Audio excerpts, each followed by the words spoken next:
Hey, what's up? I'm DJ Sixsmith. You're watching The Sit Down. Brand new comedy special from this guy. It's Dan Soder. Hello. What's up, man? Hey, dude. Good to meet you. Thanks for having me, man. You got it. How much of a blast was this? Because I watched it and it was absolutely hysterical. Oh, you must have really enjoyed putting it together. Yeah, man. This is a lot of fun. It was insane to get an HBO special. Yeah, it's a big deal. Yeah, and then it's been the coolest company to work with as far as just like making a special, because Nina and Aaron at HBO kind of understood that I was like, I want to make this thing really good. Yeah. I don't want to mess around and just, because I feel like in comedy you can get these opportunities and then you're just like, I'll do it right now. You know what I mean? You're just like, saying yes before you even talk about it. Let's do it right now. I'll film it right now. What do you want? And I had a couple great meetings with them where I got to kind of tell them that I wanted to go do the Fringe Festival in Edinburgh, Scotland, and make sure that this hour was really tight and go on the road and work it. And then it was just like everything I would like kind of recommend. Yeah. They'd be like, yeah, absolutely. And you're like, this is different. but then you have to act like you have the confidence of like, yes. You're like, of course, this is exactly what I was going for. I knew you would say it, but instead I was like, oh shit. You're like, I cannot believe I got away with this. Oh my God, I didn't get to do that.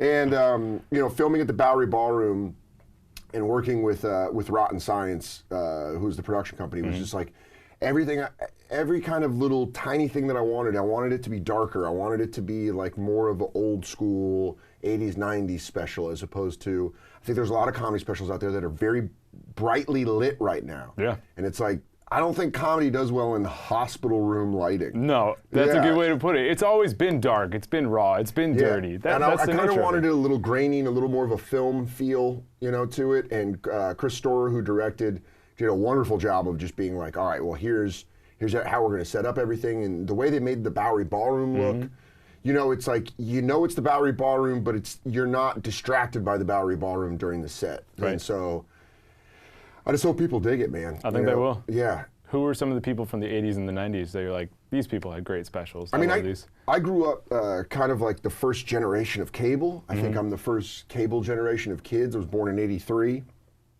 I don't know if you watched you watched it. I did, yeah.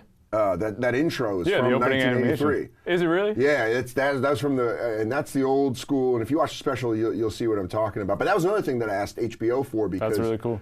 Drew Michael did that. He did kind of half of that on his special. And when I saw that, I was like, oh, that's a thing you can do. You never think about that. No, you're just thinking about the content. You're thinking about the jokes. Yeah. And you're like, oh, cool little things. Right. It's like, I've never bought a car, but I've been with friends while they've bought cars, and you can add things that you're like, oh, I didn't think I could add. You could play around here. Yeah. So I asked for that intro, and it reminded me so much of, I was a free weekend kid.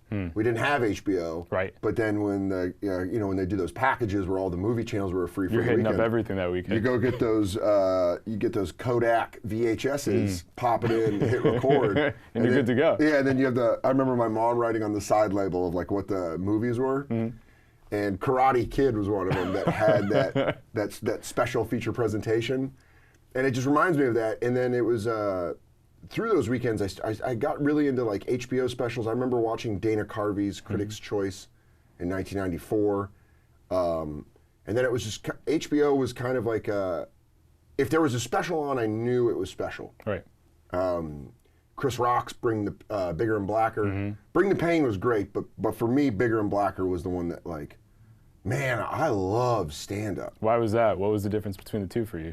I was more of a teenager when Bigger and Blacker came out, and I want to say like 15.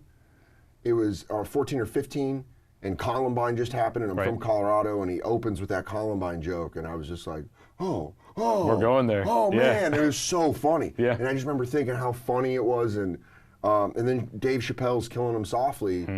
I think it changed the direction of my life, because I watched that at 16 and I became obsessed with it. Just like, oh man, that's like, I think it's a similar, comedy's a lot like music. When you find your band or the person, similarly, my favorite band's Queens of the Stone Age. When I found Songs for the Deaf, it was like, oh, this is mine. Yeah.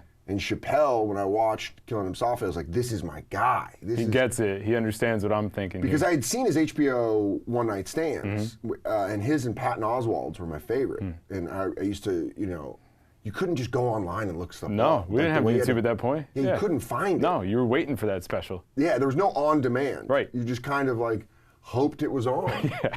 But then Chappelle's Hour, they marketed it. They had a great commercial for it that I bet HBO could find, where it was Dave Chappelle and an old woman on a park bench. And he's just going, fuck you. And she's like, fuck you. And he's like, fuck you. And then it's like Dave Chappelle Killing Him Softly. Perfect. And I was like, man, I thought that was so funny. And then, watching that special. So it was like, to get this opportunity, I think that's why I wanted to put so much effort into it. I gotcha. It means a lot to me. So what about the poster? How do you go about creating something? Oh, like man, this? The design team at HBO is unbelievable. And they brought in, just like these unbelievable, just creative team that were like, what do you want to do? And when they came with this, I was like, yeah, sure, that's me to every comedy club. You'll see, if you live in New York City, you'll see that poster in real life. Yeah, absolutely. Just, You see that guy? Yeah. Yep. It's Right kind of weird. between That two is a dudes. weird thing of living in New York, is people will see you just like that. And they're like, hey. So You're I the thought I guy. was like, hey, might as well make that poster look like that.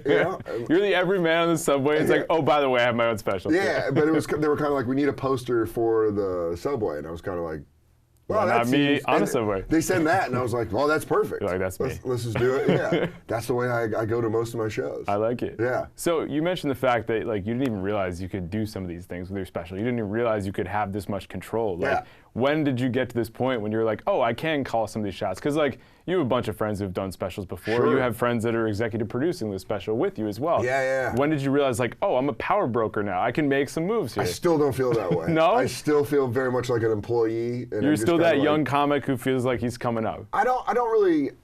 I think it's less that and more of kind of like. I'm an only child of a single mom, so I kind of don't want to get in anyone's way. I think only children are very good at being by themselves. Yes. And not asking for stuff, just kind of being like, this is what I have. Just rolling. Yeah. Yeah, this is what I exactly. have. And, my mom always jokes around that I was very easy as a child because you just had to buy me one action figure to go with my other ones, and I'm good for 3 hours. But it's kind of like, I've treated my other specials like that. Like I haven't really asked. Right. There's been stuff I've asked for. Now when it gets to the editing or how the special shot, it can be tedious because that's the work, and I know about the work. But as far as asking for the fun stuff, I didn't really have that in me. And this was more of a thing of Michelle Wolf, who did this HBO special last year. She was telling me now you can ask for all this stuff. And I was like, all right, I'm gonna do that. And it kind of took me people kind of prodding me out to be like, yeah, man, this is your Go special. for it. This Yeah. is your special. My manager's very good at that. Brian Stern, my manager, is amazing at being like, if you don't love this, then it doesn't have to be. Right. Because I had a small edit to the poster where they had a different picture of me sitting in the same position where I was like, I don't like my face. Is that all right? And he's like, of course that's all right. Yes, but the fact that you're even asking, is it all right? Yeah. That kind of sums you up there. You're thankful to be at the table, but you're at the table so Yeah. you can ask for more now. Exactly. Yeah. But I've also seen it the opposite way, where I've seen people who maybe necessarily don't understand how they're coming off, just right. ask Just for too zero much. awareness. And Yeah. I hated that. I Yeah. hated that when I was a waiter. When I was a waiter and I saw people, I'd be like, I don't think you know how you're coming off to people. I also think social media really dilutes the way people look at how they're coming off. I don't think Totally. they understand that. Yeah. So It takes somebody waking them up to that, be like, dude, do you but understand? then they don't respond to that. They don't respond Right. to, oh, sorry, I didn't know it was coming up. They're like, well, maybe you can't handle what I'm doing. It's like, no, you look like an asshole. Exactly. You're the asshole. Yes. Yeah. You need to change something You about need to this. stop. So Yeah. I think, also the way my mom is when I was raised, she was kind of like, don't do that. You're being, Yeah. stop. Right. So that also formed the way that you kind of Very go much. about things. Very much. I'm always like, hey, I don't want to be an inconvenience. Right. You're just rolling with the punches here. Absolutely. I like how all these different things in your life kind of culminate with the special, because it's like you as a waiter, Yeah. you with your single mom, you with your dad jokes. This is just a part of your life. So Yeah, what was it like working through all those different things?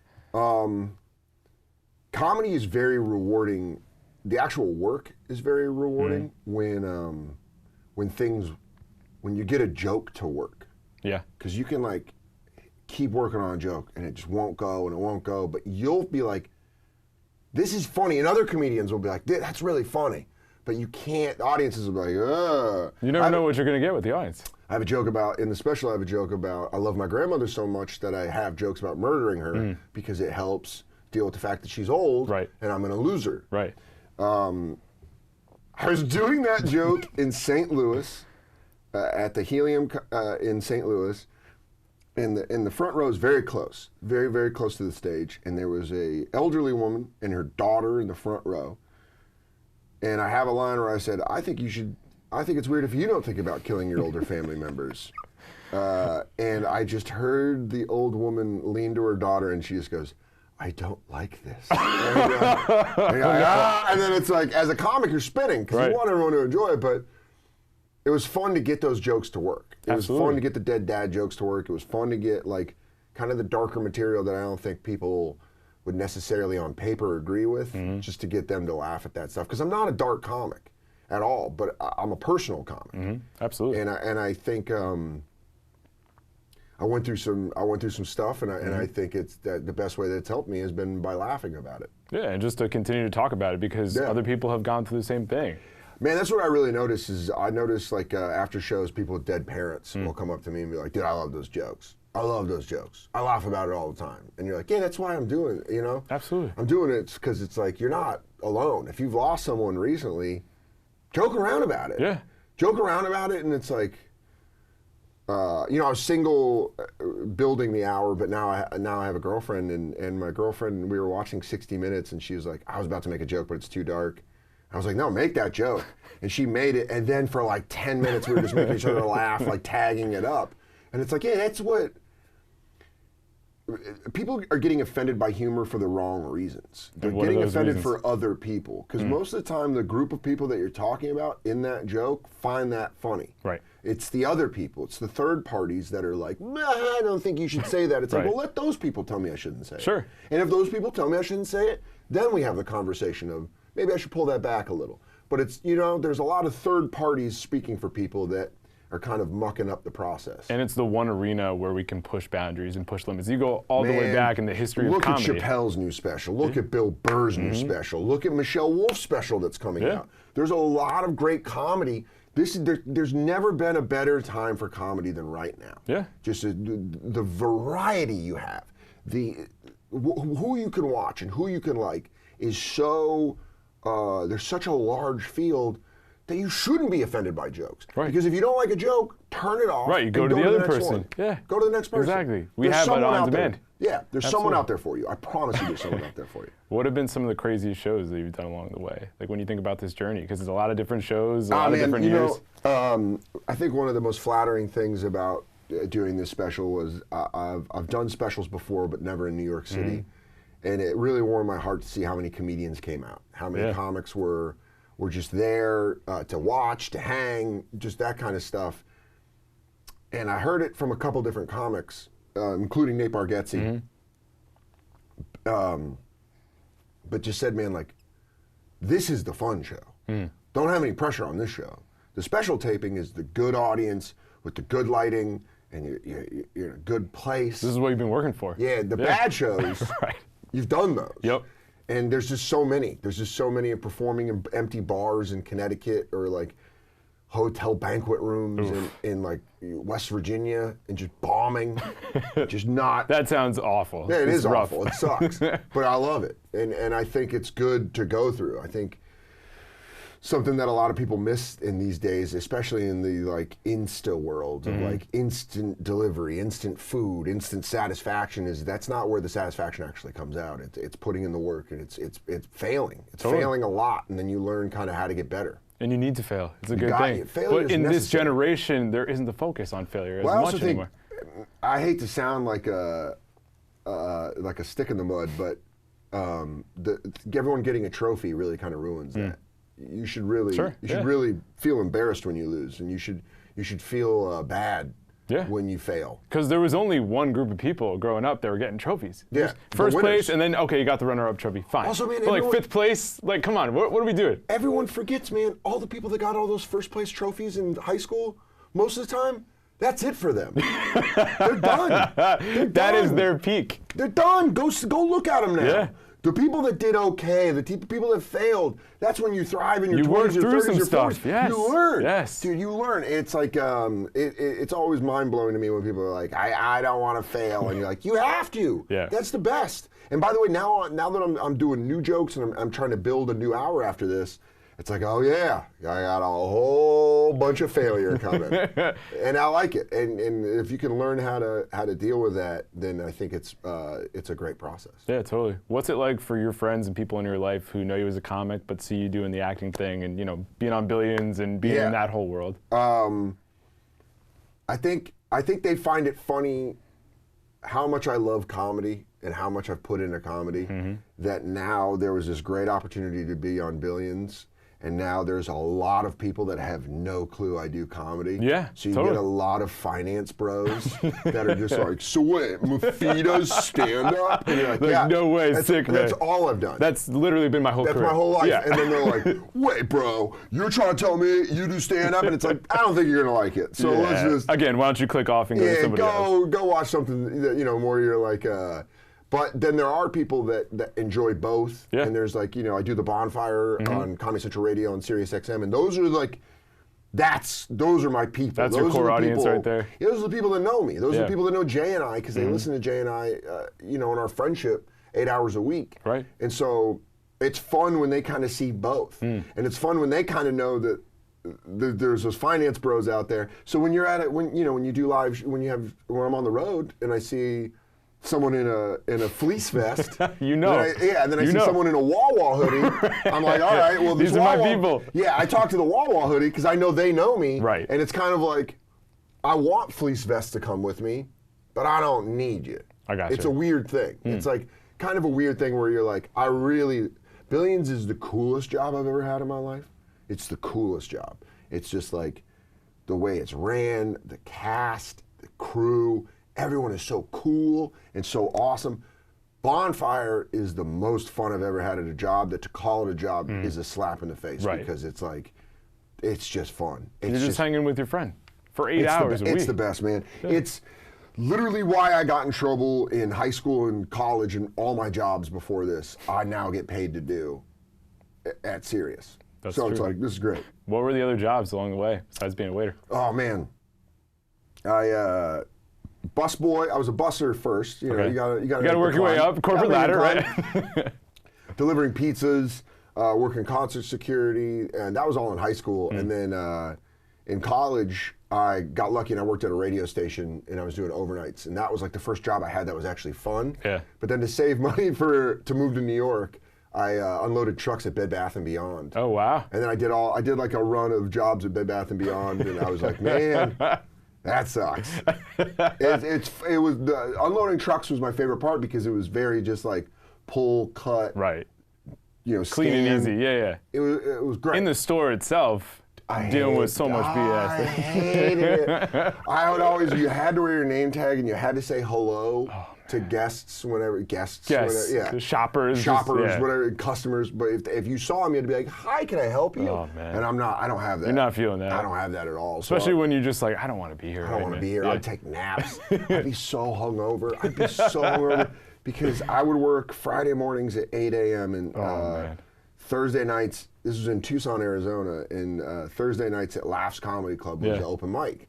But then there was a regular show after. So what would inevitably happen every Thursday is I would do the open mic and then just keep drinking and then hang out at the regular show and then wake up Friday morning hurting and having to just not feeling the Bed Bath & Beyond scene. Then you're just pushing quilts onto the top, on this like ladder, and you're like please just get me out of here, sir. Where are coasters? And you're just like, please God, just take me down. They had a pillow room. They have a pillow room in the bedding section in the back. They have like where they keep all the pillows, and I would just like knock them all on the ground and then just lay on them. And I got caught so many times. You're like, Dan, you can't do this, man. And in the middle, what a lot of people don't realize is the way Bed Bath & Beyond is built is there's like these sections in the middle where you can walk and then like you're in the store, but you're kind of in your own, you're in your own section. That's where they keep all the stocks, stuff. But I used to sit on the ladder and I would steal these candy bars, these chocolate bars, and I just like eat chocolate bars. And then they'd be like, Dan? And they'd be like, oh, yeah, just, I was just betting? looking for a slip, you say some random product, looking for plastic spoons. And they're like, oh, there you are. And you're like, oh. And something this is, that I'll admit to you, this is super nerdy that I used to do, but I was doing comedy. So I'd always do my Conan walkout.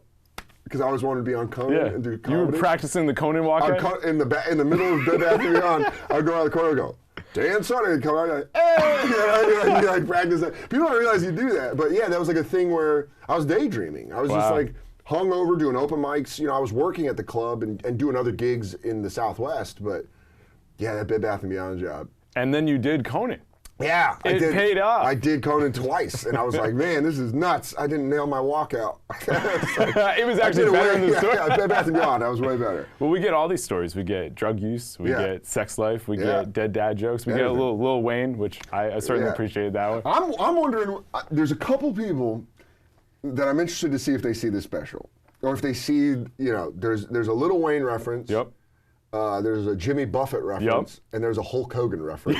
And I'm wondering if those three are going to be like, what the hell is this guy talking about? Well, Jimmy Buffett for sure is going to get some people talking. Well, Jimmy Buffett is interesting because we tried to get the song Margaritaville. Didn't work out so well. Well, we knew a friend of Jimmy Buffett's. Right. And they weren't feeling Can you imagine if you tell them the context? Like, yeah, it's from my dad. Yeah. But this is how it ended for my dad. Well, we sent a clip. They're probably just like, no, we're going to delete this email real quick. But Hulk Hogan's the one where I'm like, it's actually a compliment. Yeah, sure. It's totally a compliment. But again, you're going to find out what type of person that is. You're going to see if he can roll with the punches or not. You're going to see if he's like, that's a good joke, brother. Or if he's going to be like, that's disgusting. Why would you ever do that, brother? Because it's one of those jokes, where it's like, they could go either way. I'll just preview for people. A lot of people have a Leaving Neverland take, and my Leaving Neverland take has the documentary Leaving Neverland take has something to do with Hulk Hogan. So that's a good setup for it. It's a great way without blowing the joke. December 7th is a big day when everybody gets to find out. Because, man, Big J's birthday. There you go. It's Big J Okerson's birthday, and the day of my special premieres. It's also anniversary of Pearl Harbor. So it's good day. Good day. Right. Real, dark jokes all around. Dark jokes all around. But it's real cool and. You know, I hope people like it, man. That's really all I care about. This is like, I hope people think it's funny. They will. Dan, you're hilarious, man. Thanks so much, man. Check this guy out. He's got a special, Billions, the whole deal. For Dan, I'm DJ. See you next time here on The Sit Down.